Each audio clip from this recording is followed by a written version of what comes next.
बिस्मिल्लाहिर्रहमानिर्रहीम। अस्सलाम वालेकुम नाज़रीन, मैं हूं अमशरी आरिफ हमीद भट्टी।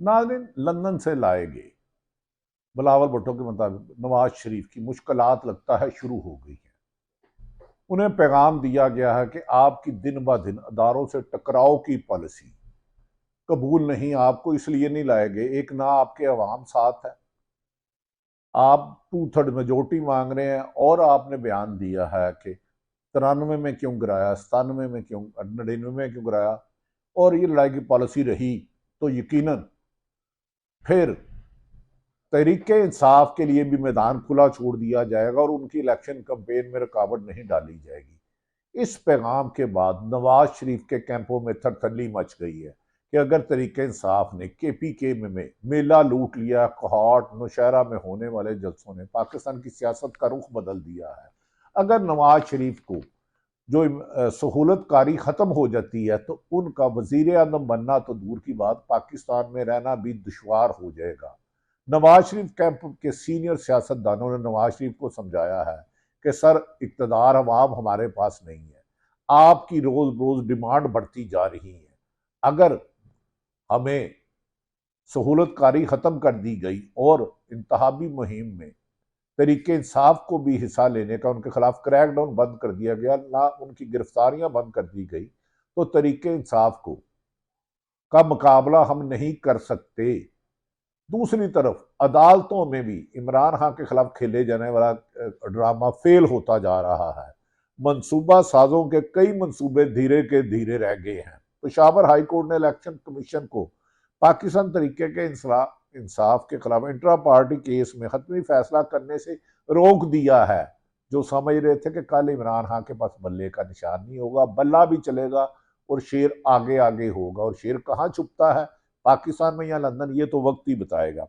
इलेक्शन कमीशन ने PTI के इंट्रा पार्टी इंतखाबात के खिलाफ कल केस समाअत के लिए मुकर्रर कर रखा था। इलेक्शन कमीशन ने अकबर एस बाबर और दीगर की दरखास्तों पर 12 दिसंबर के लिए नोटिस जारी किए हुए थे। आज PTI के चेयरमैन और इनके वकला पेशावर हाई कोर्ट में पेश हुए और तमाम हकायक से आगाह किया कि इलेक्शन कमीशन उन्हें टारगेट कर रहा है। वह जमात है जिसने आइन और कानून के तमाम तकाजे पूरे करके इंट्रा पार्टी इलेक्शन कराए, लेकिन उस पर भी ऐसे शख्स के लिए एतराज किया गया जो 13 साल से जमात का रुकन ही नहीं। नाज़रीन, अदालत को बताया गया इलेक्शन कमीशन अपने इख्तियार से तजावज कर रहा है। 175 सियासी जमातें हैं, लेकिन अभी तक किसी ने PTI के अलावा किसी भी इंट्रा पार्टी इलेक्शन को चैलेंज नहीं किया, ना ही इलेक्शन कमीशन ने किसी के खिलाफ कार्रवाई की। ऐसा लगता है कि पाकिस्तान की सबसे मकबूल जमात को किसी के कहने पर इलेक्शन कमीशन तंग कर रहा है और अपना आईनी हक इलेक्शन लड़ने से रोक रहा है। इसीलिए मुल्क भर में क्रैकडाउन है। खैबर पख्तूनख्वा ने हर तरफ, बन्नू हो, कोहाट हो, नौशहरा हो, दीरबाला हो, निकल गई। अब तो लाहौर की सड़कों पर भी आवाम आ गई है। कहा जा रहा है कि जैसे ही इंट्रा पार्टी इलेक्शन शेड्यूल आएगा तो तरीके इंसाफ पंजाब में पावर शो करेगी, और जिसके साथ आवाम हो उसे रोकना मुश्किल ही नहीं, नामुमकिन है। नाज़रीन, इलेक्शन कमीशन की बायसनेस इस तरह नजर आ रही है कि आज इमरान खान के वकला ने, बैरिस्टर अली गोहर अली के वकला ने इलेक्शन कमीशन PTI के खिलाफ दरखास्तों को तरजीह बुनियादों पर सुनता है। सेनेट इलेक्शन में वोट खराब हो करने का केस सबके सामने है, जिसकी वीडियो भी आई थी, लेकिन इसमें यूसुफ रजी का बेटे का केस अभी तक इलेक्शन कमीशन में जेर समाअत है, पर उन्होंने उसको सुनना भी मुनासिब नहीं समझा। फैसला तो दूर है, ऐसे एविडेंस दुनिया में अभी तक किसी के खिलाफ नहीं आए, लेकिन ऐसा लगता है कि सिर्फ सुतीली माँ जैसा सलूक तरीके इंसाफ के साथ किया जा रहा है और चारों सूबों में उसे इंतखाबी मुहिम चलाने से रोका जा रहा है। इसके अलावा सड़कें खोदी जा रही हैं, कंटेनर खड़े जा रहे हैं, लेकिन तरीके इंसाफ के कारकुन हर रुकावट अबूर करके अपना आईनी हक लेने के लिए सियासी बेदारी में जाग चुके हैं, जिसे रोकना मुश्किल है। बैरिस्टर गोहर ने दलाइल दिए कि जिसने इंट्रा पार्टी इंतखाबात को चैलेंज किया है वो जमात का हिस्सा ही नहीं, रुकन ही नहीं, कारकुन ही नहीं, उसका दूर तक वास्ता कोई नहीं है, और वो खुद नवाज शरीफ के लिए काम करता है, खुद नवाज शरीफ के लिए काम करता है। इलेक्शन कमीशन ने नोटिस भिजवाया था कि अगर पेश ना हुए तो एक तरफा ही फैसला कर देंगे, इलेक्शन गैर मौजूदगी में फैसला कर देंगे। इलेक्शन कमीशन की तरीके इंसाफ के खिलाफ बोगस और सख्त फैसले सबके सामने, जिसे पीटीआई दर्जनों मरतबा एहतजाज कर चुकी है और एतजाज हसन और पीटीआई के दीगर वकला भी इसकी निशानदेही कर चुके हैं। बैरिस्टर गोहर ने दलाइल देते हुए कहा कि इलेक्शन कमीशन का पीटीआई को दिया गया नोटिस ही गैर कानूनी है, इसका तो कानूनी हैसियत ही नहीं है। वकला के दलाइल के बाद अदालत ने हुक्म इम्तना जारी कर दिया। इलेक्शन कमीशन कार्रवाई जारी रखेगा लेकिन हतमी फैसला जारी नहीं किया जाएगा, क्योंकि किसी भी पाकिस्तान को इलेक्शन में हिस्सा लेना उसका आईनी और कानूनी हक है, उसे रोकना नहीं। जिस तरह तरीके इंसाफ को रोका जा रहा है, पाकिस्तान में पहला इलेक्शन 1954 में हुआ, लेकिन ये बदतरीन स्याह है जहां सहाफत पर भी कदगन है। ये टिकट नहीं चलाना, खतीजा शाह की खबर नहीं देनी, तरीके इंसाफ की खबर नहीं देनी, इमरान खान नाम नहीं चलाना, और दूसरी तरफ नून लीग और ऐसे ऐसे लोगों को नेशनल मीडिया दिखा रहा है, जिससे नेशनल मीडिया पर भी लोग अदम एतमाद करते जा रहे हैं। नाज़रीन, आ जाते हैं फिर उसी इलेक्शन कमीशन की मुबैना इंतकामी कार्रवाइयों पर। बैरिस्टर गोहर ने अदालत को बताया है कि पीटीआई की इंट्रा पार्टी के तमाम रिकॉर्ड, एक एक एविडेंस इलेक्शन कमीशन को जमा कराई जा चुकी है, लेकिन इसके बावजूद इलेक्शन कमीशन बल्ले का निशान, जो आईनी तौर पर उसकी जिम्मेदारी है का बल्ले का निशान देने का वादा हुक्म जारी नहीं कर रहे। इससे मुबैना तौर पर लग रहा है कि इलेक्शन कमीशन तरीके इंसाफ को इंतकाम का निशाना बना रहा है, जो आइन उसे गुंजाइश नहीं देता। दूसरी जानिब सुप्रीम कोर्ट ने ताहयात और इलेक्शन कमीशन एक्ट में तरमीम के तजाद पर नोटिस लिया है।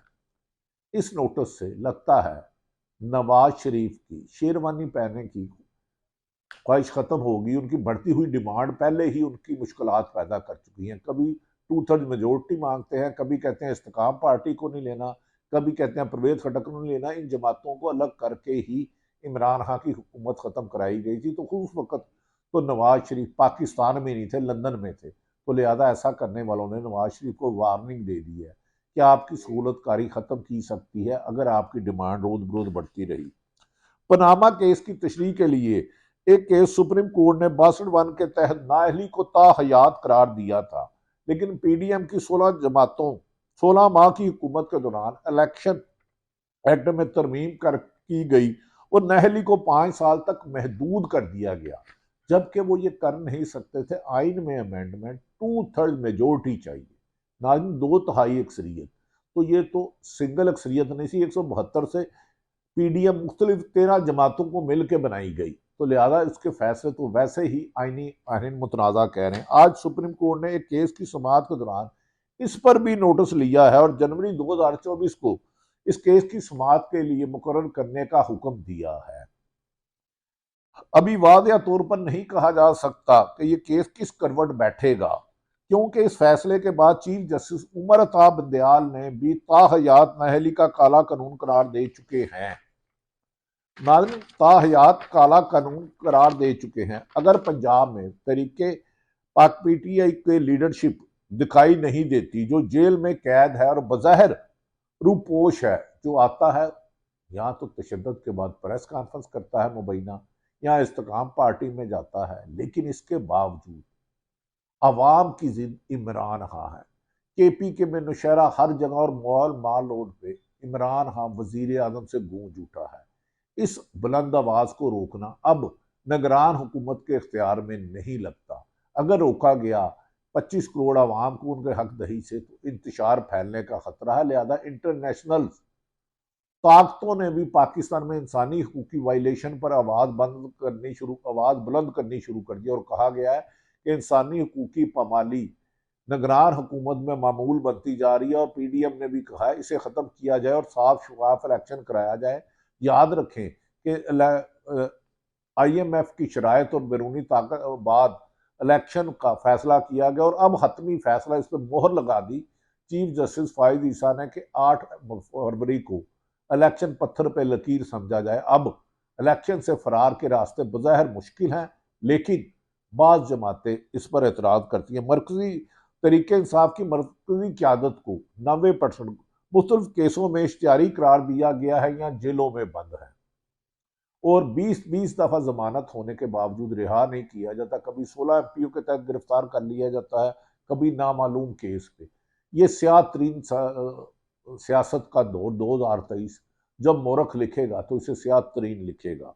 पीटीए के खिलाफ कार्रवाइयों का ये आलम है कि 9 मई के केस में बंद खदीजा शाह को रिहा करने के नए नए जवाब बनाए जा रहे हैं कि रिहा ना किया जाए। खदीजा शाह को रिहा ना करने के ऐसे ऐसे जवाब बनाए जा रहे हैं। इसके बाद सनम जवेद और ऐसे सैकड़ों कानून हैं जिन्हें किसी अदालत में पेश नहीं किया जाता। लाहौर हाई कोर्ट ने आज इस नजरबंदी केस में रिलीफ मिलने का इम्कान था, लेकिन अदालती कार्रवाई से पहले ही नजरबंदी खत्म कर दी गई। 16 एमपीओ जो डीसी लाहौर ने किया था उसे खत्म कर दिया गया और इंसदाद दहशतगर्दी अदालत कोयटा में कत्ल के एक मुकदमे में खदीजा शाह को बलूचिस्तान पुलिस के हवाले कर दिया। नाज़रीन, खवातीन के साथ ये रविश बड़ी तकलीफ देह है। माजी में ऐसा नहीं होता था। सियासतदान जेलों में भी जाते हैं और तकरीबन तमाम सियासतदान जाते हैं, लेकिन ऐसा नहीं होता था। अब पीपल्स पार्टी ने भी कह दिया है कि बिलावल भुट्टो ने कि नवाज शरीफ सेलेक्ट होने की कोशिश कर रहे हैं, हम इन्हें सेलेक्ट नहीं होने देंगे। अवाम इनके साथ नहीं है, ये चोर दीवारों से आ रहे हैं। जिस तरह इन्हें रिलीफ दिया जा रहा है, इसे अगर ना रोका गया एहतजाज करेंगे। दूसरी तरफ मौलाना फजलुर रहमान ने भी कह दिया है कि पाकिस्तान में इलेक्शन के लिए हालात साजगार नहीं है। तो दूसरी तरफ बिलाहिर MQM ने कहा है कि इलेक्शन कमीशन सिंध के होते हुए किसी इलेक्शन को नहीं मानेगी।